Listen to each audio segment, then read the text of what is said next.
साधारण नहीं है। कौन जा रही है? संग सती जी जा रही है, उमा जी जा रही है, अंबिका जा रही है, भवानी जा रही है।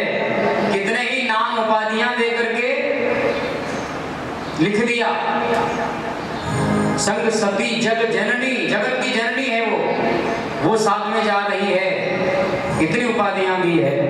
और जब चले गए तो जैसे ही जाकर के कुंभज ऋषि को भगवान भोलेनाथ ने प्रणाम किया, साष्टांग दंडवत किया। खड़े हुए कुंभज ऋषि ने उनको गले लगाया, भोलेनाथ ने गले लगाया, उन्होंने भी भगवान भोलेनाथ को प्रणाम किया। फिर भगवान ने कहा, देवी चलो तुम भी इनको प्रणाम कर लो, ये कुंभज ऋषि हैं, बड़े ज्ञानी हैं और इन्हीं के मुखारविंद से हम कथामृत का रसपान करेंगे, चलो प्रणाम करो। तो सती के मन में ये विचार आया कि जो भोलेनाथ को प्रणाम कर रहा है वो ये क्या कथा सुनाएगा। मन में ये विचार आया, भाई खुद इनको प्रणाम कर रहा है तो क्या कथा सुनाएगा। मन में शंका हो गई। भगवान ने कहा, देवी प्रणाम करो, लेकिन सती ने प्रणाम नहीं किया। सबसे पहले गलती ये कर ली। दूसरी गलती क्या करी? कथा नहीं सुनी। भगवान ने भोलेनाथ ने कथा सुनाई तो नहीं सुनी, कहने पर भी नहीं मान रही है। भगवान ने कहा, देवी प्रणाम करो, फिर भी नहीं कर रही है। ठीक है चलो, नहीं किया तो बैठ गए और कुंभज ऋषि ने कथा का शुभारंभ किया। कथा, राम कथा का आनंद किया, खूब अमृत रस बरसा। भोलेनाथ ने खूब कथा का रसपान किया, लेकिन सती ने उस कथा का परित्याग कर दिया, कथा को नहीं सुना। कुछ दिन और रुके वहां पर भोलेनाथ। अब सोचा कि चलो अपना कैलाश पर्वत सुना है, वहीं पर जो है वापस चलना चाहिए। भोलेनाथ ने कहा कि गुरुदेव अब हम जाते हैं वापस, हमें जाने की अनुमति दीजिए। पुनः मिले, पुनः प्रणाम किया और फिर विदा मांग रहे हैं हाथ जोड़ करके। भोलेनाथ कह रहे हैं,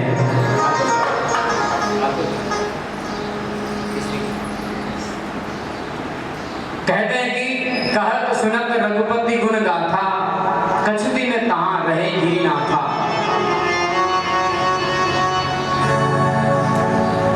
और मुनि के सामने हाथ जोड़ करके भोले बाबा कह रहे हैं, मुनि शरण विदा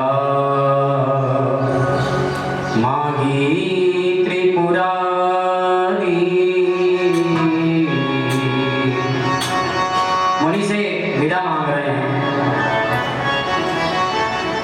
मुनिसन विदा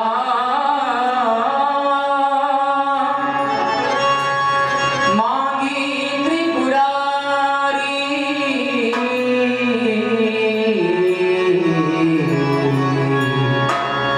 मुनिसन विदा मांगी त्रिपुरारी, मुनिसन विदा मांगी त्रिपुरारी।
तो सबको एक तरफ रख दिया और तुरंत कह दिया चले भवन संग दक्ष कुमारी। अब कौन आ रही है? राजा दक्ष की कुमारी आ रही है, राजकुमारी है। अब कोई जगत जननी उमा भवानी नहीं है। तो ऐसे ही जब हम आते हैं कथा सुनने तो देवता हैं, आप सब देवियां हो, और कथा नहीं सुनोगे, नहीं कथा सुन करके जाओगे तो गोस्वामी जी कह देंगे ये तो फूलचंद जी की लड़की है, ये तो सत्यनारायण जी की लड़की है। चले भवन संग दक्ष कुमारी। भोलेनाथ ने कहा देवी चलो ठीक है, अब हम कैलाश पर चलते हैं। लेकर के आ ही रहे थे उस समय वही भगवान श्री राम जी सीता जी को ढूंढ रहे थे वन वन में। कहीं अवसर भंजन वही भारा, हरि रघुवंश लीन अवतारा। उस समय भगवान का अवतार हो ही चुका था। पिता वचन तजिराज उदासी, दंडक वन फिर विचरत बनवासी। बनवासी वेश में, अविनाशी वेश में भगवान राम जी सीता जी को ढूंढ रहे थे और कह रहे थे हे सीते, हे सीते, हा भाभी, हा भाभी। लक्ष्मण जी भी साथ साथ में हे सीते, हा भाभी ढूंढ रहे। ढूंढते ढूंढते बेहाल हो गए। वह तो लताओं से पूछने लग गए, वृक्षों से पूछने लग गए और पशुओं पक्षियों से पूछने लग गए, हे तोता, हे मैना, क्या तुमने सीता को देखा है? तुम्हारी जैसी उसकी आंखें थी, तुम्हारी जैसी उसकी चाल थी। बोलो तुमने कहीं देखा है क्या सीता को? सुन ली तोता, सुन ली मैना, मैं भी पंखों वाला होता, बन बन ढूंढ लेता तमाम। मैं भी अगर पंख वाला होता तो ढूंढ लेता। राम जी कह रहे हैं, पक्षियों से कह रहे हैं, पशुओं से कह रहे हैं, हे हिरण, हे मृग नयनी, तुम्हारी जैसी उसकी आंखें थी, क्या तुमने सीते को देखा है? ढूंढ रहे थे। उधर से भोलेनाथ सती को लेकर के आ रहे थे। जैसे ही दूर भगवान राम जी के दर्शन हुए और भोलेनाथ ने तुरंत दंडवत किया, प्रणाम किया। परमपिता परमात्मा के चरणों में, मेरे इष्ट देव श्री राम के चरणों में भोले का प्रणाम स्वीकार हो। प्रणाम किया, फिर कहा देवी तुम भी प्रणाम करो। देखो वो मेरे इष्ट देव जा रहे हैं, सोई मम इष्ट देव रघुवीरा, वही रघुवीर है, वही राम है, तुम प्रणाम करो। सती ने फिर शंका कर ली। सती ने फिर कहना नहीं माना। पत्नी पति की एक भी बात नहीं मान रही है। भगवान कह रहे हैं देवी प्रणाम करो। उसने कहा किसको करूं प्रणाम? भगवान ने कहा अरे वो जो देखो ना आगे आगे जो जा रहे हैं ना श्याम वर्ण के, वो मेरे इष्ट देवता हैं, श्री राम जी हैं, जिनका मैं सतत निरंतर जप करता रहता हूँ, ध्यान लगाता रहता हूँ, जिनका नाम लेने से मेरी समाधि लग जाती है, ऐसे वो मेरे इष्ट देव हैं, प्रणाम करो। सती ने कहा मैं नहीं मान सकूंगी। बोले आपके इष्ट देव हैं, अविनाशी परमात्मा ब्रह्म अखंड है, अविनाशी है, तो ऐसे क्यों घूम रहे हो? क्या सुन रही हूं मैं? हा सीते, हा सीते, ये क्या है? भगवान ने कहा देखो ये दशरथ के घर अयोध्या में त्रेता में बेटा बन करके आए हैं और इनकी पत्नी का कोई राक्षस हरण करके ले गया है, इसलिए इनकी पत्नी को ये ढूंढ रहे हैं। बाकी है मेरे इष्ट देव हैं, ब्रह्मांड नायक हैं। तो सती ने कहा भगवान अगर ऐसा है तो आपके ये परमात्मा है तो इनको भी नहीं मालूम है कि इनकी पत्नी कौन ले गया? ये तो जानने वाले हैं ना, ब्रह्मांड के नायक है, तो इनको ही पता नहीं है कि इनकी पत्नी कौन ले गया। भगवान ने कहा हाँ हाँ इनको पता तो है, लेकिन ये अभी नर लीला करने के लिए यहाँ पर आए हैं, मानव की तरह लीला कर रहे हैं। ये लीला पुरुषोत्तम है, मर्यादा पुरुषोत्तम है, इसलिए ये नर रूप लेकर के इस पृथ्वी का भार उतारने के लिए आए हैं। हरि रघुवंश लीन अवतारा, ये अवतार धारण करके आए हैं। रावण मनुज है, रावण मरण मनुज कर झांचा, ये रावण का उद्धार संहार करने के लिए आए हैं। क्योंकि रावण कोई साधारण नहीं था। रावण कौन था? भगवान का पहरेदार, जय विजय। उनको जो श्राप लगा था तो उनका श्राप दूर करने के लिए भगवान राम अवतार में आए हैं। पहले अवतार इनका हुआ था हिरण्याक्ष हिरण्यकश्यप, और अब उनका दूसरा रूप जो है, दूसरा जन्म उनका रावण कुंभकर्ण के रूप में आया।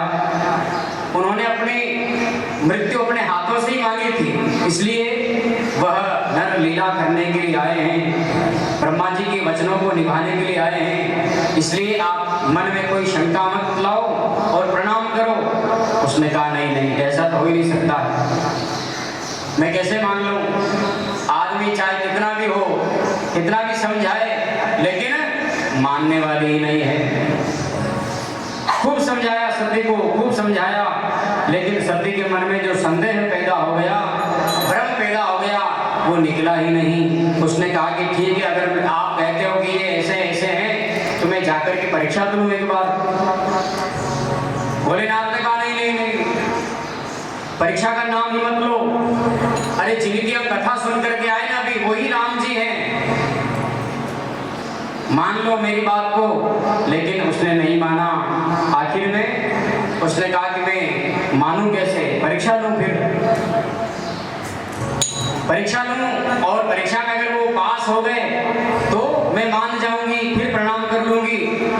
भोलेनाथ कह रहे नहीं नहीं, भगवान की कभी परीक्षा नहीं लेना चाहिए, भगवान को जानने की कभी कोशिश करना ही नहीं चाहिए, केवल भगवान को मानना चाहिए कि हाँ भगवान है, लेकिन आखिर है कहाँ ये जानने की कोशिश मत करो। आखिर सती नहीं मानी और कहा कि ठीक है मैं जाती हूँ। भगवान ने कहा मान जाओ, प्रणाम कर लो, नहीं मानी। भोलेनाथ ने कहा चलो ठीक है मैं यहीं बैठ जाता हूँ, जो तुम्हारे मन में हो सो करो, हो ही जो राम रुचि रखा, जो भगवान का लिखा हुआ होगा वो होगा। चलिए आखिर में चलते चलते अब सती के मन में ये विचार आया कि मैं परीक्षा लूं तो कैसे लूं, क्या रूप बनाऊं। विचार आया कि इनकी पत्नी खो गई है ना, तो चलो अपने इनकी पत्नी का ही रूप बना लो। अगर ये परमात्मा होंगे तो मुझे पहचान जाएंगे, और साधारण मनुष्य होंगे तो मेरा हाथ पकड़ लेंगे।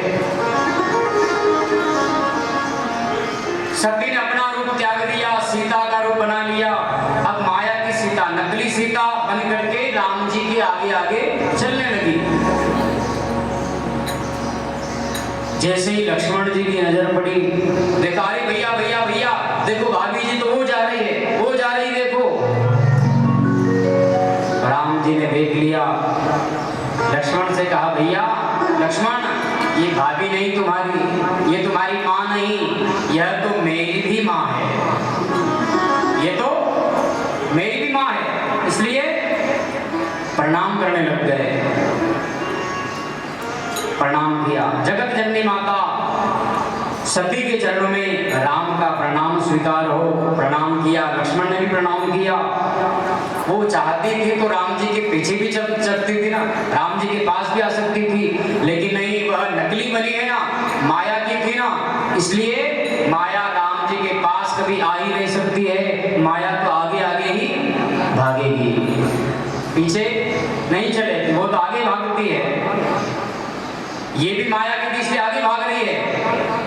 अब सती को जैसे ही प्रणाम किया राम जी ने, और भगवान ने पूछ लिया, हे माता,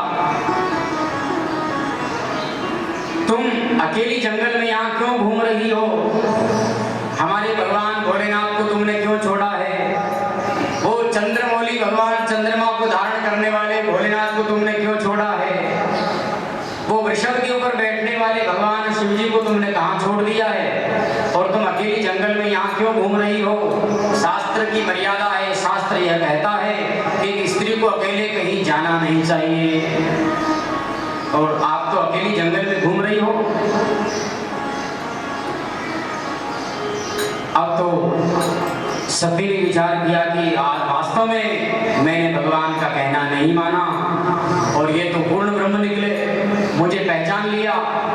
भगवान के लिए भी इन्होंने कह दिया कि तुम छोड़ करके क्यों आई हो? सती तो पानी पानी हो गई, कुछ बोल नहीं सकी, तुरंत जमीन की तरफ देखने लग गई।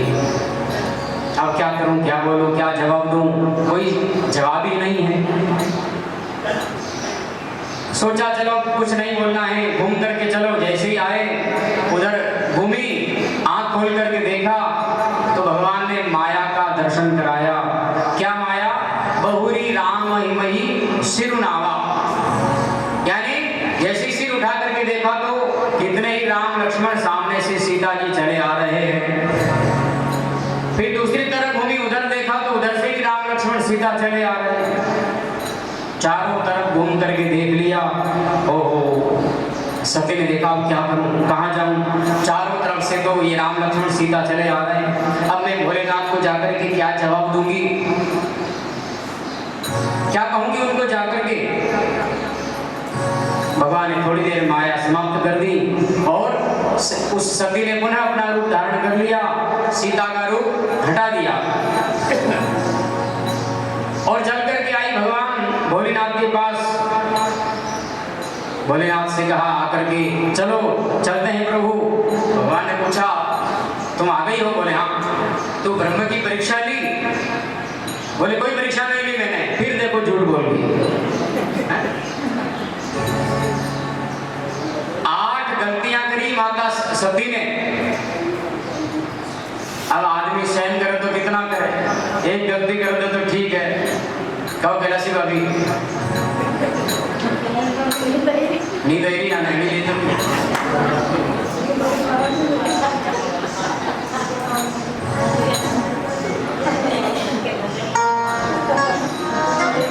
सती सोच रही कि अब मैं क्या कहूंगी। भगवान ने पूछ लिया क्यों, बोलो परीक्षा ली क्या? तो सती ने तुरंत मना कर दिया, झूठ बोल गई।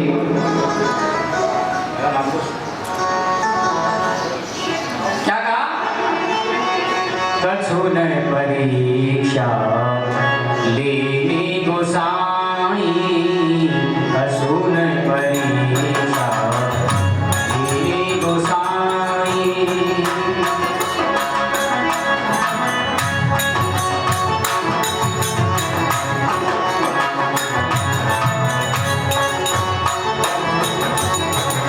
कछु न परीक्षा लेनी गोसाई, कछु न परीक्षा लेनी गोसाई। दीन प्रणाम तुम्हारी नाई, दीन प्रणाम तुम्हारी नाई। श्री राम जय राम जय जय राम, श्री राम जय राम जय जय राम, श्री राम जय राम जय जय राम, श्री राम जय राम जय जय राम। कछु न परीक्षा लीन गोसाई। गोस्वामी जी कह रहे हैं कि ये सती सरासर झूठ बोल रही है, कोई परीक्षा नहीं ली। तो क्या किया? बोले जैसे आपने प्रणाम किया था ना, वैसे ही मैंने भी जाकर के उनको प्रणाम कर लिया। कीन प्रणाम तुम्हारी नाई, जैसे तुमने प्रणाम किया था वैसे मैंने भी जाकर के उनको प्रणाम कर दिया। बोलो किया? नहीं किया? फिर भी झूठ बोल रही है।